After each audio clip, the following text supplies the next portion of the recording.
Hello everyone. So I'm going to talk today about the sacral chakra. And I want to talk about the sacral chakra because I want to do a little light language clearing. However, I feel like it's really important in our discussion around clairsentience and in our discussion around what is the use of any psychic information if we cannot filter it through our heart space, if we cannot know through our feeling what exactly it is that we are experiencing. Because all of our experience is actually felt in the heart. And if we cannot feel something in the heart, if we cannot resonate it through our heart space, then truly it is meaningless to us. Because it will simply confuse us, or it will simply keep us further away from what our truth is and our ability to anchor our truth in any moment. So the main reason that I want to talk about the sacral chakra is that when we have sacral chakra blocks, that means that we have an inability to receive. Okay, wow, that's big. So I have updated my understanding a little bit of the sacral chakra because for me, the sacral chakra is one of my most powerful chakras, but it's also one of the ones that I have had the most struggle with, I guess, or the most imbalance, or the most shadow involved. So the sacral chakra, when we have a block there, an imbalance there, it is this inability to receive.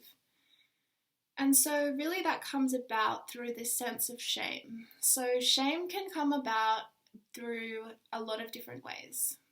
Okay, but the main way is that there is an internalized sense of I am bad. Inherently, I am simply bad. I am rotten on the inside.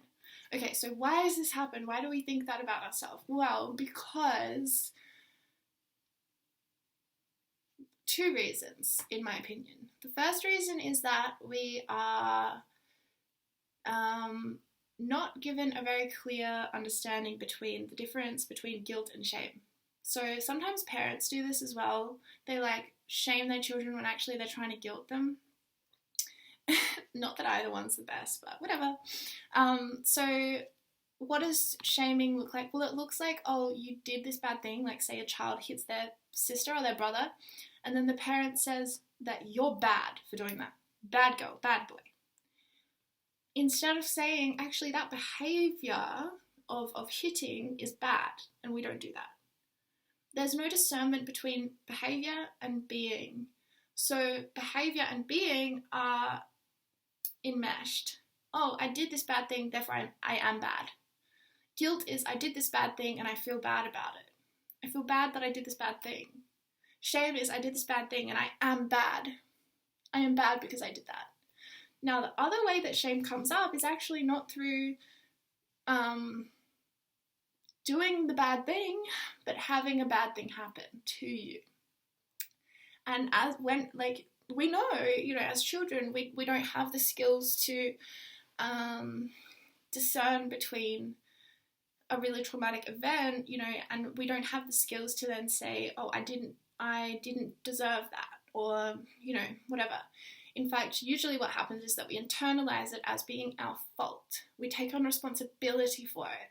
And that creates shame. It creates shame that is so erosive to who we are that truly it blocks any ability to receive.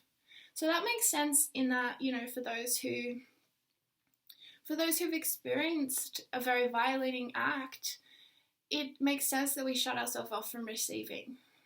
But the mechanism about that is actually because we've internalized that sense of badness, that sense of I am rotten at the core of me, and therefore if I let anyone in, they will see how rotten I am, and I will be punished for that, or I will be humiliated for that.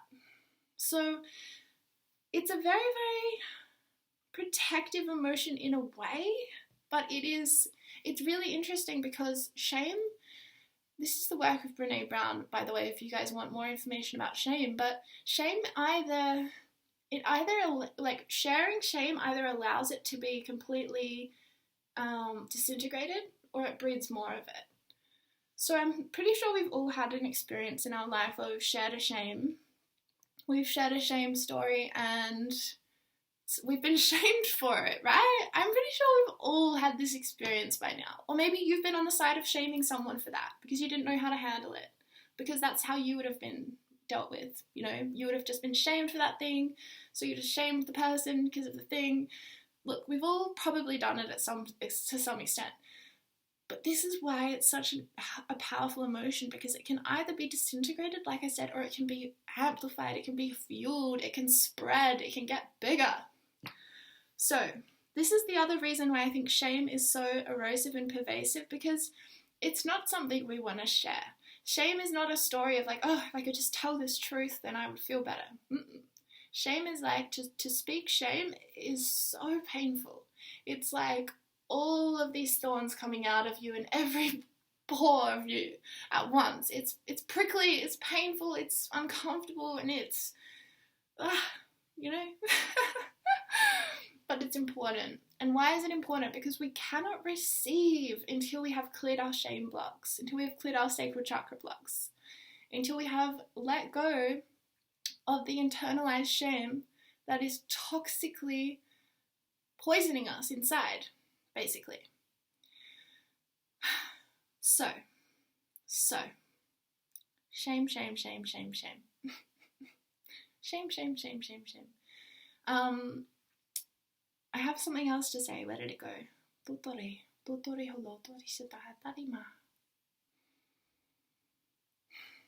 Yes, shame, receptivity. We cannot receive anything.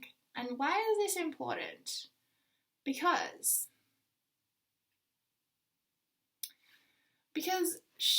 receptivity doesn't just mean, oh, you gave me a gift, like thanks for that. No, it means, can you receive a compliment?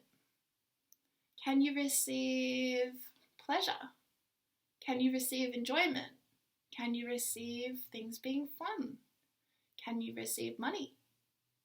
Can you receive abundance? Can you receive intimacy? Can you receive relationship? Can you receive good things? Because when we have shame blocks, we cannot receive. We deflect compliments. We do not take them in. We do not even receive nourishment from food a lot of the time. We certainly do not receive intimacy in relationships. We do not allow ourselves to receive pleasure in relationships a lot of the time in terms of like intimate relationships.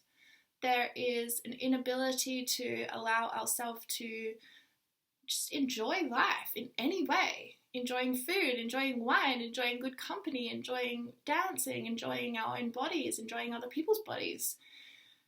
It tends to also create a sense of, because what does it do? If we can't receive, right? If we can't receive anything, well, what does that automatically put us into? It puts us into the role of giving. It puts us into the role of putting out energy, because we aren't taking any in. So we're always giving in relationship. We're always giving nourishment. We're always giving pleasure. But we're not ever receiving it because we're not allowing ourselves to. So this is huge. You know, it's huge because not only are we not receiving pleasure and enjoyment and nourishment and just good things, but we're also not even allowing ourselves to receive support, financial support. We're probably always broke, right? Probably can't ever seem to manifest relationships which we're respected in, or which it's an equal give and take in. Shame, sacral chakra block. We will never develop a strong sense of self-worth when there is a sacral chakra block. Because it's sort of like, this is our chakra system, you guys. Root, sacral, solar, heart, throat, third eye, crown. If we have a block at this one, then it's sort of like there's supposed to be a cup here, right? That holds energy, kind of. We're talking metaphorically, but just bear with me. There's supposed to be a cup here that holds energy, and there ain't anything there because it wasn't ever developed, because we had all this trauma in our second year of life. Well, it's just drain, drain, drain. So it's like there's no system in place that can receive anything. receive a sense of self-worth, receive abundance financially, receive intimacy in relationships, receive pleasure in life. There's nothing there in which to receive, in which to capture that. So again, we usually end up playing out this dynamic in relationships with people who are on the opposite end of that, who are on the take.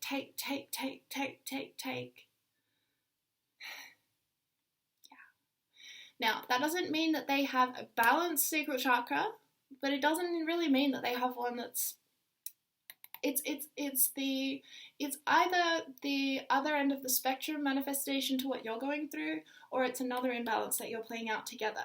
So for example, people who have an imbalance at the solar chakra, a lot of the time they'll play out really intense power struggles with people. And it doesn't mean that they're necessarily on the side of the dominant one, but it's a very ego-based chakra. So it's the chakra of our ego, of our sense of self. So when we have that, there is this tendency of power over power under games and inequality that we play out.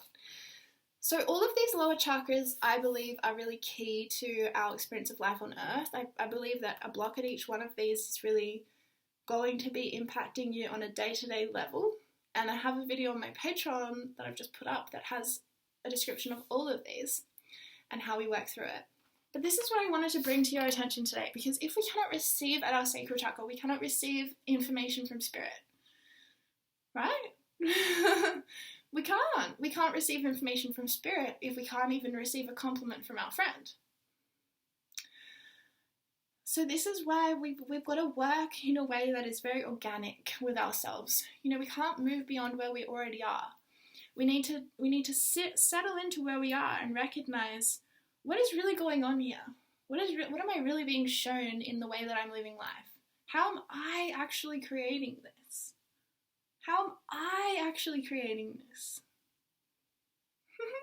It's crazy, right? So, chakra receiving. It's a one that's close to my heart because the sacral chakra for me, you know, it's probably the one that I have had the most power in, but also the most imbalance in. So I'll tell you a bit about how we start to heal the sacral chakra. For me, how I healed the sacral chakra was through dancing. I'm serious. I danced it clear. Because what it allowed me to do, and I'm not saying that this is what will work for you, but it's a pretty good place to start, to be quite honest. If you cannot receive your own sexuality, not for anyone else, just for yourself, just in the darkness and in the privacy of your own room, dancing, I don't know, in whatever you like to dance in, just for yourself, just to receive yourself, to receive pleasure in movement and in embodiment again. Because for a lot of us with sacral chakra blocks, we do not feel pleasure in embodiment. In fact, our life is spent trying to get out of our body.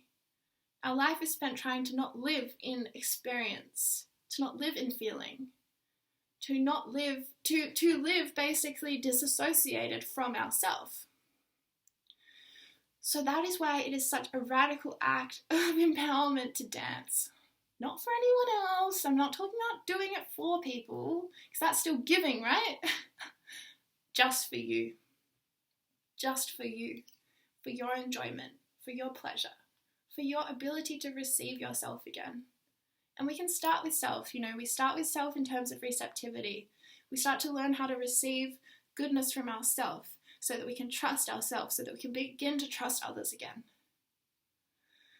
So, how else do we heal sacral chakra block? We recognize that we have a big issue in receiving things. And we recognize that we want to change that. And we recognize that we have the power to do that. And therefore we do it. We start to give less. We start to get uncomfortable in those early stages of allowing someone to give us something instead of us just giving out all the time. Maybe we start to feel that we're actually really tired, that we need a break. Shit, we need to have some fun. Maybe we realize that this whole time There's been something that's been pulling us. There's been this little voice saying, let your hair down.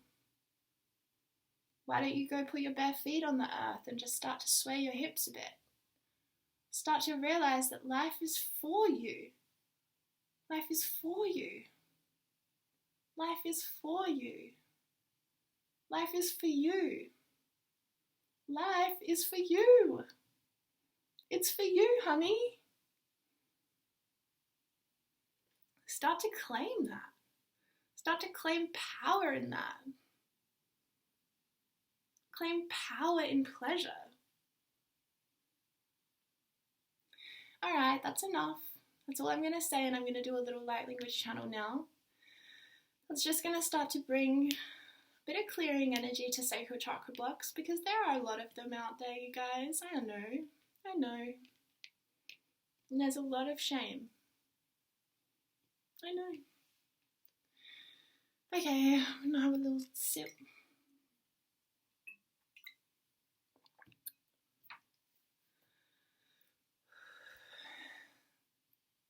So just take a little deep breath. Tune in with your heart space, with your feelings. And if it feels right to you, check in. But if it feels right to you, then allow yourself to receive this light language, okay?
Nane hoi maori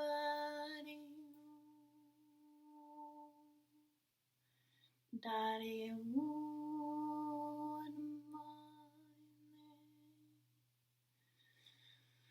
Ware hai anoi arono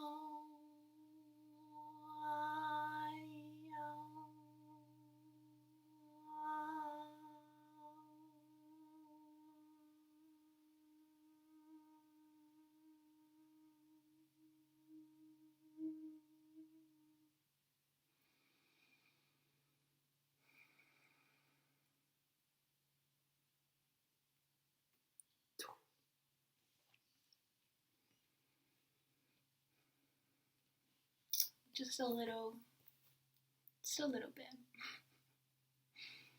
Could have done that all day for you guys, to be honest. Yeah. Alright, we'll see how that digests for you guys, but I'm sending you so much love. Talk soon.